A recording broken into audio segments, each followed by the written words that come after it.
everyone who may be watching this on YouTube. My name is Jordan Mustang 87, and subsequently overall, as you can see here, I am welcoming you of course to the first game that I am notably going to display on YouTube. A game of course that notably took 5 long years of development, and development of course that notably goes all the way back to 1992 when they first started development for this game. It is of course Gran Turismo, and as you can see there, it is entitled The Real Driving Simulator. So subsequently overall, this game of course, in terms of its release dates, well, it was released in Japan, obviously, you know, because Japanese game, in December of 1997, and then it was eventually released in Europe and America by May of 1998. A game of course which eventually by the end of that year became a worldwide success, and in just a short amount of time, whilst it was also the first ever PlayStation game to be released with the compatibility of DualShock controllers,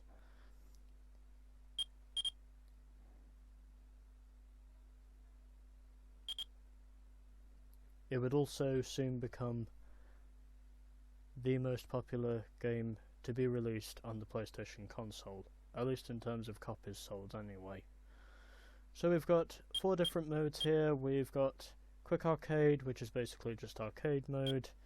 We've got Gran Turismo mode, the Replay Theatre, which I may or may not show off, and we've also got the options.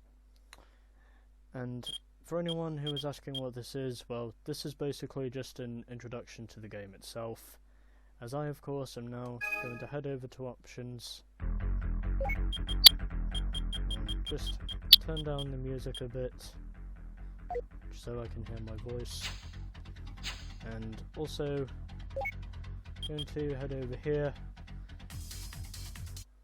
Well, in terms of the console I'm playing this on, well, I'm playing this on a backwards compatible PlayStation 3, basically the first gen PlayStation 3, which surprisingly my parents had managed to win on eBay, and surprisingly of course this is the console I'm playing it on. So switching to analog mode, you know, because, well, I've just revealed I am an analog gamer, and gonna head down here, and that's how I will notably use acceleration and braking,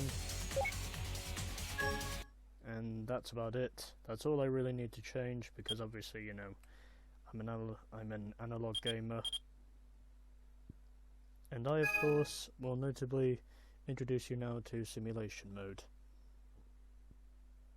Excuse me.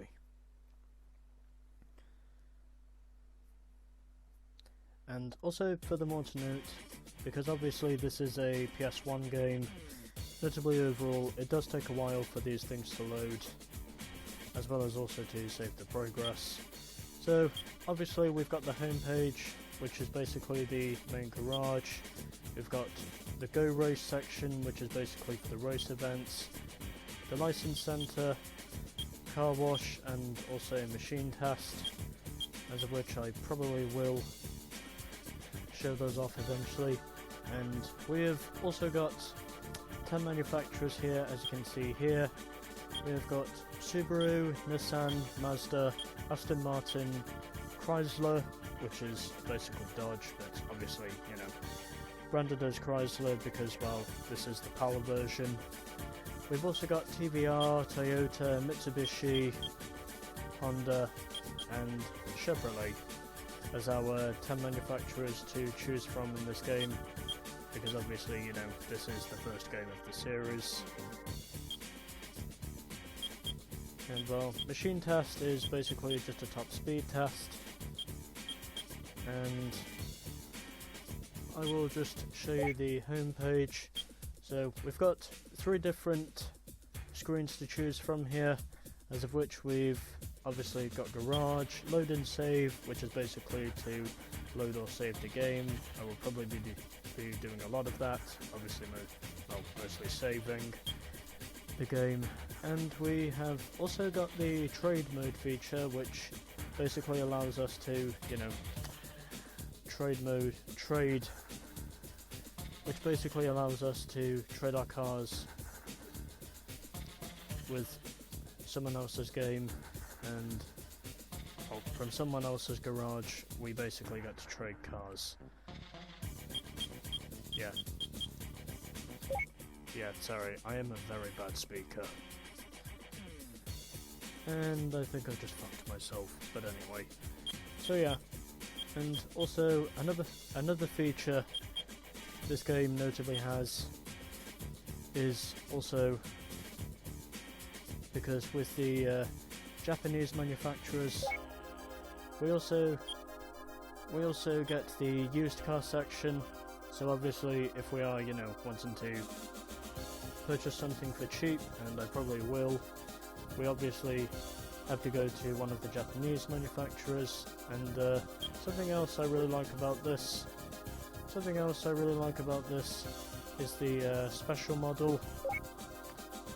And as far as I know, I think it's only really the Japanese manufacturers that have their special models, which is, you know, basically just the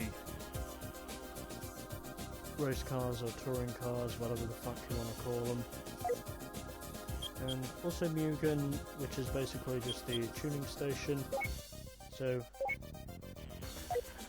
we can either buy or sell a car if we wanted to. And of course, as you can see here, these of course are the used cars we get.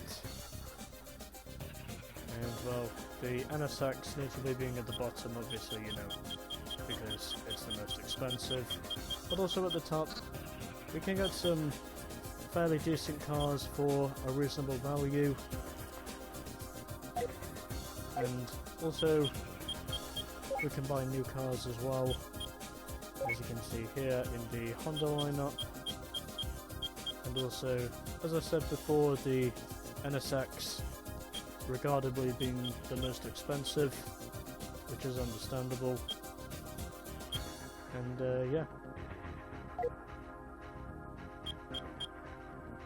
So yeah, we got all that shit. And it's also like that with the other Japanese manufacturers as well, which are basically Subaru, Nissan, Mazda, Toyota and Mitsubishi. So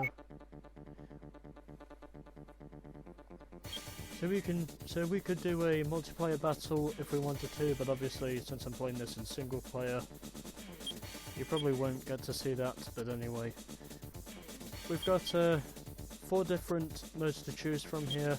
Got the GT League, which is basically just championship events. Pretty much every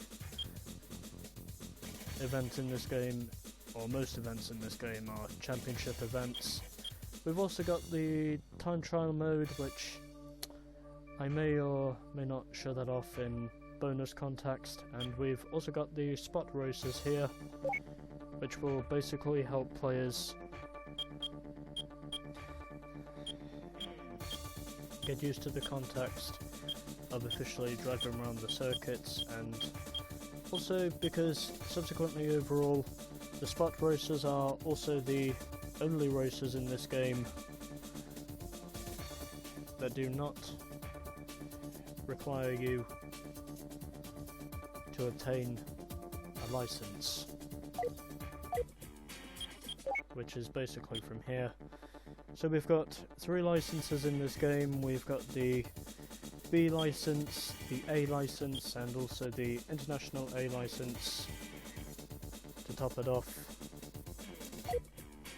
And also, another thing I really like in this game is the music, because obviously, you know, the music is good. So yeah, there we are. So that, of course, has been the introduction to GT1. Subsequently overall, The game, of course, that notably started what soon became known to many as one of the most successful gaming series released under the PlayStation name. And obviously I don't just mean the console, I mean the brand itself in general. But yeah. So that, of course, has been the introduction to GT1, and next time we will officially be doing the spot races, which of course are the only races we can officially do without needing a license.